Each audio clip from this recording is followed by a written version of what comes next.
आखिर विवेकानंद ही क्यों हमारे नेशनल यूथ डे के आइकन हैं? इसके पीछे क्या कारण है? मैं बड़ा सोचता था कि ना तो वो कोई महान क्रांतिकारी थे, बाघ हाजतीन की तरह या भगत सिंह की तरह या चंद्रशेखर आज़ाद की तरह, ना वो कोई बहुत बड़े राजनीतिक नेता थे, ना ही कभी उन्होंने प्रत्यक्ष रूप से कभी ब्रिटिश हुकूमत को चैलेंज किया। फिर उन्हें क्यों हमारे यूथ का आइकन बनाया गया? इसके पीछे चिंतन क्या है?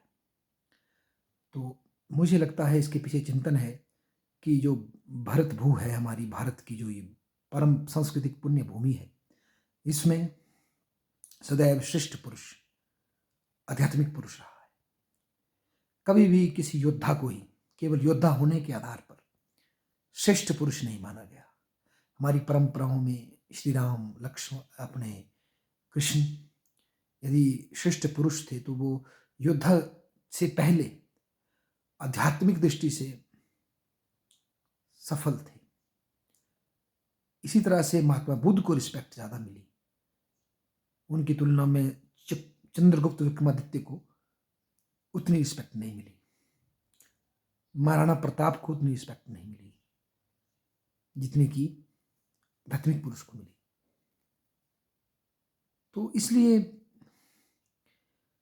विवेकानंद ने बेसिकली हमारे ऐसे समय में जब हम अंग्रेज़ों के खिलाफ बोलना तो क्या, अपने को मतलब समझ रहे थे कि अंग्रेज हमारे साथ हो क्या रहा है, ऐसे समय उस आदमी ने बिना अंग्रेज़ों के खिलाफ कुछ बोले भारतीयों की जो स्पिरिचुअल लेवल है, स्पिरिचुअल सेंस है, स्पिरिचुअल आइडेंटिटी है, स्पिरिचुअल कॉन्शियसनेस है, उसको उसके तार छीट दिए उस इंसान। और उसकी मजबूरी थी कि उसको ये साबित करना पड़ा पश्चिम में जाकर ही, क्योंकि हम मानसिक रूप से पश्चिम की डोमिनेंस में आ गए थे और आज भी हम में से बहुत से लोग कॉन्शियसली अनकॉन्शियसली पश्चिम की डोमिनेंस में है। तो उस समय विवेकानंद ने, जब पश्चिम की इतनी डोमिनेंस थी, वहां जाकर के भारतीय स्पिरिचुअलिटी का ध्वज वहां गाड़ा, उनको वेदांत के मूल समझाए, वेदांत दर्शन का मूल आधार समझाया। एक गरीब पिछड़ा गुलाम देश होने के बावजूद भारत की सांस्कृतिक धरोहर की महानता का परिचय वेस्ट से करवाया विवेकानंद ने। और अगर हम देखें आज की दृष्टि से, तो विवेकानंद जीवन के हर दृष्टिकोण में जो आज हमारे यूथ सोचते हैं या हमारा समाज यूथ के लिए सोचता है, बेसिकली यूथ तो क्या बेचारे, जो समाज यूथ के लिए सोचता है उसमें फेल है। पिता एक्सपायर हो गए, बेटा घर की जिम्मेदारियां लेकर अध्यात्म में कूदा, घर की दुर्दशा रही, विवाह नहीं किया, गृहस्थ में आश्रम में नहीं गया, भौतिक संपत्ति का संग्रहण नहीं किया, कोई जॉब प्राप्त नहीं की और बड़ी छोटी आयु में चला गया।